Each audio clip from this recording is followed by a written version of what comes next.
with to our attorney and have them come and speak to the board exactly what that agreement means. OCR does not make agreements when you are in the wrong, and that's just not the way things are done.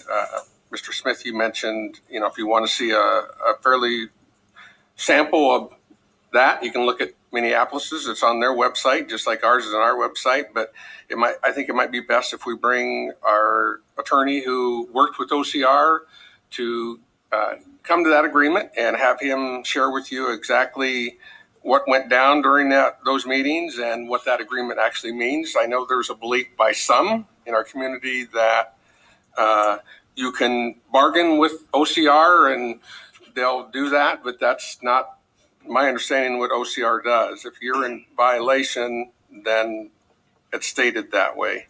I would also, the only other thing I would make a comment on is I think having the Community Engagement Committee work with this group is probably a good idea. I just would remind the board of Policy 213, which talks about when board organizes committees, and you can read the entire, I'm not going to go through the entire policy with you, but just a couple things that I think would be important. And this is important to do with any group that you get together, and that is that Section 2C, the school board committee or subcommittee will be formed by school board resolution, which shall outline the duties and purpose of the committee or the subcommittee.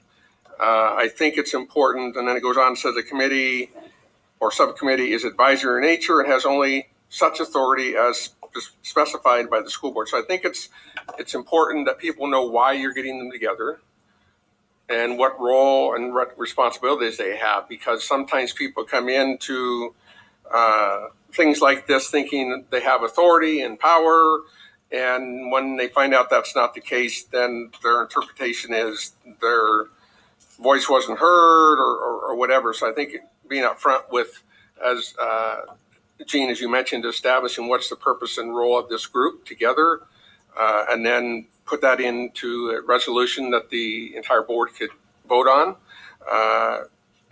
would be a good thing to do. The other thing I would encourage you is that you do everything you can to get the voice of parents, of students in our school.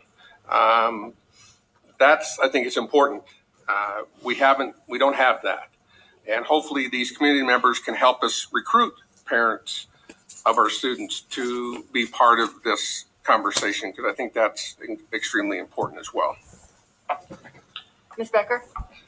A couple things that